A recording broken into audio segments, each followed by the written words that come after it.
बुजुर्गों और दोस्तों, सबसे पहले मैं स्टेज पर जो मौजूद मुल्क के मायनाज शख्सियत आलिम दीन जनाब हज़रत मौलाना अब्दुल्ला सालिम चतुर्वेदी साहब का इस्तकबाल करता हूँ कि हमारे लिए बड़ी खुशकिस्मती की बात है कि जहाँ हमारे दरमियान मुल्क के मायनाज सियासतदां जिसको हम लोग बैरिस्टर असदुद्दीन ओवैसी साहब के नाम से जानते हैं,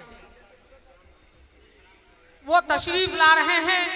वहीं पर हमारे दरमियान मौलाना अब्दुल्ला सालिम चतुर्वेदी साहब और शियोहर से जनाब राणा रंजीत सिंह साहब जो उम्मीदवार हैं वो भी तशरीफ लाए हुए हैं। हम इन लोगों का तहे दिल से इस्तकबाल करते हैं। मोहतरम बुजुर्गों और दोस्तों, आज हम लोग जिस मकसद के लिए इस जगह जमा हुए हैं, यकीनन हम लोग इस मकसद को जानते हैं कि 2024 का जो इलेक्शन होने जा रहा है, पार्लियामेंट का इलेक्शन, वो हम लोगों के नजरों के सामने। हम लोगों को फैसला करना है कि ये इलेक्शन हमारे लिए क्या मायने रखता है। हम किसको चुनने जा रहे हैं, हम किसको चुनने जा रहे हैं, हम अपना रहनुमा किसको बनाने जा रहे हैं कि कल जब पार्लियामेंट में हमारी बात आए तो हमारे हक और हुकूक की बात, हमारे हक और हुकूक की बात कौन करे। हमारे हक और हुकूक की बात क्या मास्टर मुजाहिद कर सकता है? हमारे हक और हुकूक की बात क्या डॉक्टर जावेद कर सकता है? दुनिया जानती है, हिंदुस्तान का हर बच्चा जानता है, हर और हुकूक की बात अगर हिंदुस्तान के पार्लियामेंट में कोई करता है तो बैरिस्टर असदुद्दीन ओवैसी है। हमारा मुखालिफ भी जानता है, वो चाहे जेडीयू से हो या बीजेपी से हो या कांग्रेस से हो, जब ट्रिपल तलाक की बात आती है तो ओवैसी साहब खड़े होते हैं। जब इस्लाम के ऊपर हमला होता है तो अगर कोई खड़ा होने वाला मर्द मुजाहिद है तो बैरिस्टर असदुद्दीन ओवैसी है। अगर किसी दलित के ऊपर, किसी मुसलमान के ऊपर, किसी मजलूम के ऊपर जुल्म होता है तो वो खड़े होने वाले और सबसे पहली आवाज अगर उठती है तो बैरिस्टर असदुद्दीन ओवैसी साहब।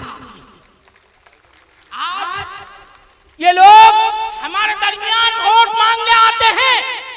आप लोग याद रखिए, जब हमारी शरीयत के ऊपर बात आई पार्लियामेंट में, मुसलमानों को याद रखो, अगर हमने ओवैसी साहब को अपना वोट नहीं दिया, अख्तरुल-ईमान को चुनकर हमने पार्लियामेंट में नहीं बिठाया, खुदा की कसम हम जैसे गद्दार, हम जैसे बेवफा कोई नहीं। जब ट्रिपल तलाक की बात आई, जब ट्रिपल तलाक की बात आई, मौलाना मरहूम असरारुल हक साहब इस इलाके की नुमाइंदगी करते थे। वो कांग्रेस हुकूमत जो मुसलमानों का सबसे बड़ा दुश्मन है, उन्होंने मौलाना को बोलने का मौका नहीं दिया। क्या आप लोगों को नहीं मालूम है? मालूम है नहीं? जब एनआरसी की बात आई, जब एनआरसी की बात आई, कौन भी को फाड़ता है पार्लियामेंट में? अकेले मर्द मुजाहिद 543 के बीच में कौन बिल को फाड़ता है? और मुसलमान एमपी वहां मौजूद नहीं थे, नहीं थे, मुसलमानों थे नहीं थे, मगर किसी के मां ने दूध नहीं पिलाया। बैरिस्टर असदुद्दीन ओवैसी जैसा उस मां को भी फक्र है जिसने बैरिस्टर असदुद्दीन ओवैसी को जन्म दिया है। हम हैदराबाद में रहते हैं, सीना तान कर रहते हैं हैदराबाद में, 20 साल से हैदराबाद में रहते हैं। कोई माय का लाल ये बताए किसी दलित के ऊपर, किसी मुसलमान के ऊपर कोई हमला बोल दे, कोई आग उठाकर बता दे। क्या वजह है कि आज आप यूपी, बिहार, उत्तर प्रदेश, राजस्थान में जब रहता है तो एक मुसलमान को गिरी हुई नजर से देखा जाता है। क्या वजह है? हैदराबाद में हमारी ताकत है। मैं अपना वाकया बयान करता हूँ आपको। अभी 1-1.5 साल पहले की बात है, मेरी बेटी 9 साल की उम्र में, मेरी बेटी ऑन द रिकॉर्ड कैमरे के सामने बोल रहा हूँ, मेरी बेटी 9 साल की उम्र में इतनी ज्यादा तबीयत खराब हो गई कि नाक से मुंह से खून जा रहा था। प्राइवेट दवाखाने में लेके गए तो वहां बोला 1 लाख रुपए जमा करो फिर हम बच्ची को एडमिट करेंगे। हमने फौरन अख्तर ईमान साहब को फोन किया। अख्तर ईमान साहब ने फौरन नामपल्ली के जो एमएलए है भी माजिद हुसैन साहब को फोन किया।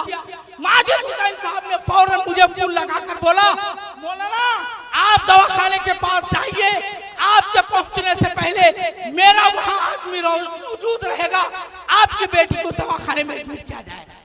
हम दवाखाना पहुंचे, मेरा भाई साथ में है, मेरा खलाना भाई साथ में है। खुदा की कसम उस एरिया का मुखिया जिसको जिला परिषद वहां पर कारपोरेटर कहा जाता है, वो रिजवान अहमद उनका नाम है, हमारे जाने से पहले वो दवाखाने में मौजूद है। मेरी बच्ची को जाके एडमिट कराया और बेहतरीन इलाज कराया। मोहतरम बुजुर्गों और दोस्तों, हम इस पार्टी को क्यों ना वोट दें जो हमारी बात करता है, जो हमारे हकूक की बात करता है। जब शरीयत के ऊपर बात आती है जावेद के मुंह पे पट्टी बंधा हुआ रहता है। और जब ये मुजाहिद जो जेडीयू का नहीं है, आप ये मत बोलिए ये जेडीयू का कैंडिडेट है। खुदा की कसम जब ये जीत के अगर खुदा ना खास्ता अगर चले गया इसका शुमार मोदी के साथ में होगा।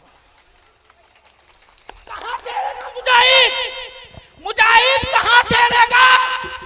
आपको मालूम है मोदी के साथ में ठहरेगा। वो मोदी जो कुछ दिन पहले पूर्णिया आकर क्या बोल के गया आपको मालूम है? हम लोगों को, आप लोगों को, पूरे सीमांचल वालों को बोल के गया, घुसपैठी बोल के गया। क्या बोल के गया? घुसपैठी बोल के गया।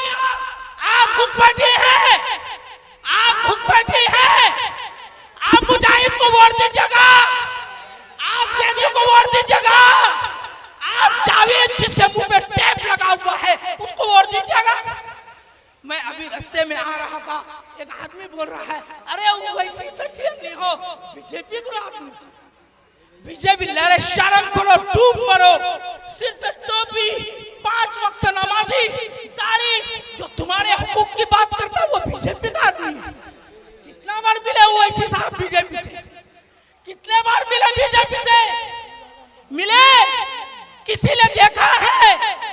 शर्म आनी चाहिए। मोहतरम बुजुर्ग और दोस्तों, बहुत सारे लोग मौजूद हैं, मैं कुछ ज्यादा वक्त नहीं लेके अपनी बात को खत्म करना चाहता हूं। आपसे मौजूदाना दरखास्त करता हूं कि भाई अपना वोट, एक वोट, हर कोई अपने घर की जिम्मेदारी, अपने मोहल्ले की जिम्मेदारी, सिर्फ अपने वोट की जिम्मेदारी मत लीजिए, अपने मोहल्ले के वोट की जिम्मेदारी, अपने घर के वोट की जिम्मेदारी लीजिए। एक वोट पतंग छाप पे हमारा जाना चाहिए इंशाअल्लाह। और दुआ भी कीजिए जब अख्तर साहब जीत के जाएंगे, आपका सीना जो है ना ऐसा खुल जाएगा, सर ऐसा आसमान की तरफ उठ जाएगा आपका इंशाअल्लाह। हमारी इन बातों को मैं अपने खत्म करता हूँ। वाखिर दावाना अल्हम्दुलिल्लाह। माशाअल्लाह, बहुत खूब। आपने अपने जज्बात कही नहीं, बल्कि आपने मेरे पार्टी के जो काम है, जो किरदार है, उनको लोगों के सामने पेश किया। मैं मुबारकबाद देता हूं अपनी जानिब से, पार्टी की जानिब से, खास तौर के डगरवा के लोगों की जानिब से।